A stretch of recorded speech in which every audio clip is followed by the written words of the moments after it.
केंद्रीय मंत्री जीतन राम मांझी के बयान से अब बिहार में भूचाल मचा हुआ है।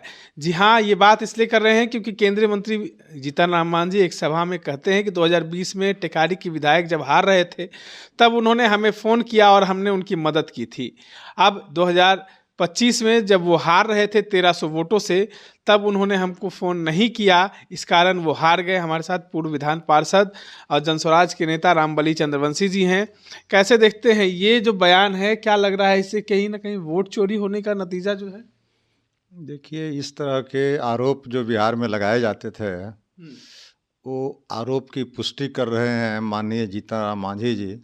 और आज के तारीख में माननीय जीतन राम मांझी जी केंद्रीय मंत्री हैं, जिम्मेदार पद पर हैं। और अगर इस तरह के खुलेआम मंच से, माइक से भाषण दे रहे हैं समारोह में, तो इससे अब स्पष्ट हो जाता है कि यहाँ अब जनतंत्र नहीं बचा है। बिहार में सिर्फ गेटिंग और सेटिंग की चल रहा है। और इसका मतलब इस बार भी जो चुनाव हुआ है, लोग कम वोटों से हारे हैं, उसकी जिम्मेदारी जीतन राम मांझी को लेनी चाहिए, बिहार सरकार को लेनी चाहिए और फिर से चुनाव कराने की ज़रूरत महसूस की जानी चाहिए।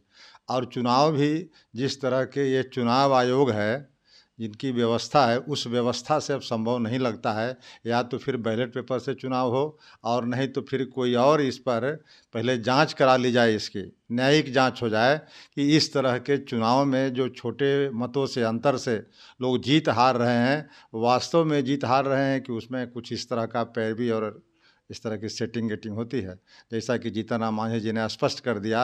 अब जब उन्होंने खुद अपने ही बयान दिया है तो इस पर तो हम समझते हैं कि प्रमाण की भी ज़रूरत नहीं है। अब बिहार सरकार को जिम्मेदारी लेनी चाहिए कि इस तरह का कुकृत्य जो है पहले भी होता रहा है। 2020 के चुनाव में वो किए थे, तो 2025 में तो निश्चित रूप से और धड़ल्ले से हुआ होगा।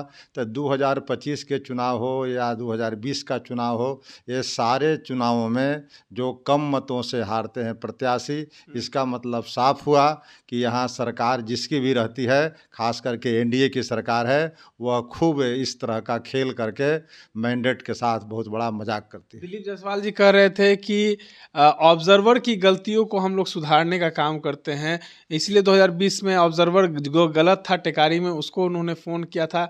हम लोग कोई गड़बड़ नहीं किए हैं, अगर जीतना रहता तो कई जगहों पे जीत जाते। अब ये दिलीप जायसवाल जी का बयान तो और बेतुका बयान है।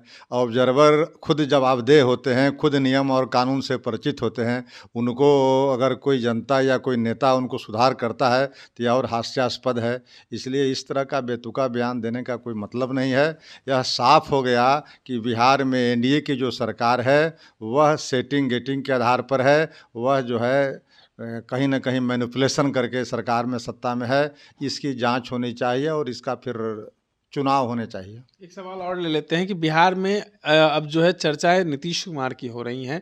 जिस तरीके से आप लोग उनके मेंटल हेल्थ पे सवाल खड़े कर रहे थे, हिजाब जो है, हिजाब हटाने का जो नियुक्ति पत्र जब आयुष डॉक्टर को नियुक्ति पत्र दे रहे थे तो एक मुस्लिम महिला का हिजाब हटा दिए, जिसको कई देशों में उन पर एफआईआर हो गया है। देखिए, ये बिहार के लिए दुर्भाग्यपूर्ण बात है और ये घटना पहली नहीं है माननीय नीतीश कुमार जी के द्वारा।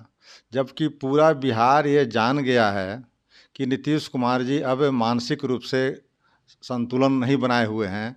अब उनको मुख्यमंत्री जैसे 14 करोड़ लोगों की भाग्य का विधाता बनाना कहीं से भी उचित नहीं है। तो इस तरह का हरकत तो पिछले कई वर्षों से कर रहे हैं। 4 लाइन वो बोल नहीं सकते हैं, उनको दिया जाता है। स्पीकर को भी धन्यवाद देना होता है तो 4 लाइन उनको लिख के दिया जाता है, उसको पढ़ते हैं। तो इससे प्रतीत हो रहा है कि अब नीतीश कुमार जी मुख्यमंत्री के पद के लायक नहीं हैं। लेकिन बावजूद इसके एनडीए जो है सेटिंग गेटिंग करके उनको पद पर बनाए हुए है। इसलिए यह कहीं कहीं न कहीं मता जो मिला है, जनादेश मिला है, उसके साथ बहुत बड़ा क्रूर मजाक है, धोखा है। और नीतीश कुमार जी को तो स्वतः राजनीति से इस्तीफा दे देना चाहिए। और अगर नहीं देते हैं तो जैसा कि राजद के लोगों ने भी राष्ट्रपति के यहाँ गुहार लगाया है, एक विधायक हैं और विधायक के गुहार के आलोक में राष्ट्रपति महोदया को भी गवर्नर से रिपोर्ट मांगनी चाहिए या माननीय मुख्यमंत्री की स्वास्थ्य की जांच करानी चाहिए कि अगर इनका सचमुच में मानसिक संतुलन ठीक नहीं है तो धारा 356 लगाने की ज़रूरत है बिहार के अंदर। इस तरह से बिहार को नहीं छोड़ सकते हैं। और जो घटना घटी है वह निश्चित रूप से निंदनीय है। बिहार में नहीं, पूरे देश बल्कि पूरे दुनिया में शर्मसार हो रहा है। आप किसी भी मर्द को भी आप उस तरह से ज़बरदस्ती नहीं छेड़ सकते हैं। और वहाँ औरत थी और उसका अगर हिजाब लगाती है उसके धर्म और संस्कृति के मुताबिक है तो आप ज़बरदस्ती उससे खींच लेना एक तरह का छेड़खानी है। और हो सकता है कि कहीं ना कहीं मुकदमे भी हुए होंगे और हो रहे हैं। और इस मुकदमे से पूरा बिहार आज शर्मसार है। नीतीश कुमार जी को स्वतः अब इस्तीफा देने की ज़रूरत आ गई है। चलिए, तमाम बातों को सुने थे। हमारे साथ पूर्व विधान पार्षद और जन स्वराज के नेता आंबली चंद्रवंशी थे। इस तरह तमाम अपडेट्स के लिए बने रहे इनसाइडर लाइव के साथ। धन्यवाद।